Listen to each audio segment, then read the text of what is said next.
안녕하세요.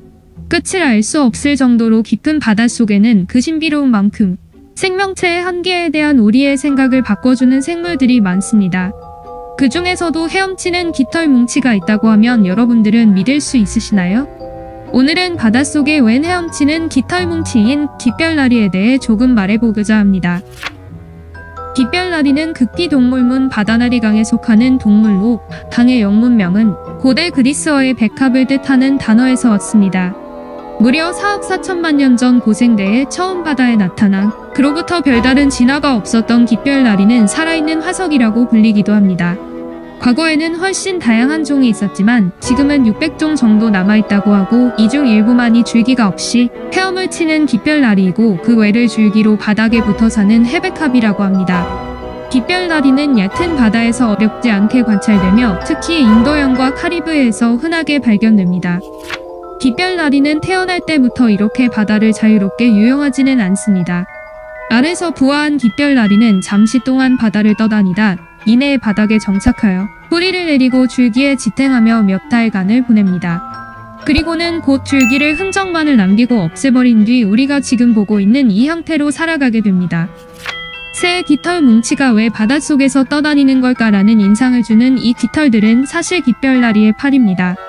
이 팔에는 격가지라고 불리는 조그마한 가지가 빽빽이 있는데 이것이 마치 깃털과 같은 모습을 하고 있습니다. 그리고 이 격가지에는 아주 작은 크기의 관족들이 줄을 지어 붙어 있습니다. 일반적으로 플랑크톤의 양이 적은 환경에서 살아가는 종류가 팔도 더 길고 격가지도 더 많다고 합니다. 천적의 공격을 받을 때 도망갈 수 있게끔 진화된 깃별나리는 이 깃털과 같은 팔을 이용해서 순간적으로 폭발적인 힘을 낸 뒤 30초 정도 수영을 한다고 합니다. 깃별나리의 먹이잡이 활동은 굉장히 단순합니다.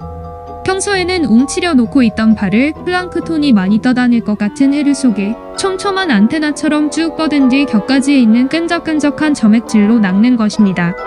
마치 팔이 끈끈이처럼요. 잡힌 먹이는 팔에서 입으로까지 연결되어 있는 길로 보낸다고 합니다. 입과 항문이 근처에 있으면 위생에 신경이 더 많이 쓰일 것 같은데요. 성체 깃별나리의 입은 항문 바로 옆에 있다고 합니다. 깃별나리는 걸어다니기도 하는데요. 이 귀여운 금모를 다리처럼 이용해서 주로 먹이가 풍부한 곳으로 이동을 하거나 주변의 개체들이 공격적인 행동을 띌 때 장소를 옮긴다고 합니다. 굉장히 느려 보이지만 속도는 축구장 하나를 1시간 만에 가로지를 정도라고 합니다. 또 이 금모는 산호초나 바위를 마치 새의 발처럼 꽉 붙잡아 시즈 모드를 할 때도 이용됩니다. 깃별나리는 이렇게 무언가에 매달려 대부분의 시간을 보낸다고 합니다. 나풀나풀거리는 깃별나리의 팔은 잘 떨어지기도 하는데요. 성게와 같은 포식자로부터 공격을 받을 때면 의도적으로 팔을 떼어버린 뒤 도망을 친다고 합니다. 떨어진 팔은 가만히 있기보다는 계속해서 꿈틀대어 도망을 갈 수 있게 적을 교란시키기도 합니다. 하지만 걱정하지 마세요.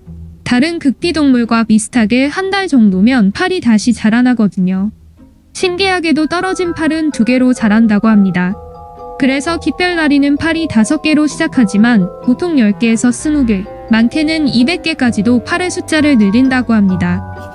이렇게 많아진 깃털 속에는 작은 바다 생명체가 같이 살아가는데요. 화려한 색을 띠는 깃별나리는 더없이 좋은 은신처가 됩니다. 지금 보시는 이 사진에서 깃별나리 사이에 숨어있는 물고기를 찾을 수 있으신가요? 정답은 바로 여기입니다.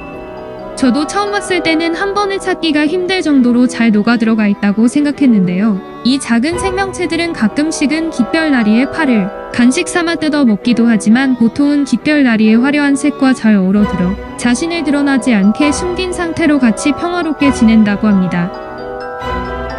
오늘 준비한 내용은 여기까지입니다. 재밌게 보셨나요? 다음에도 재밌는 내용으로 찾아뵙겠습니다. 감사합니다.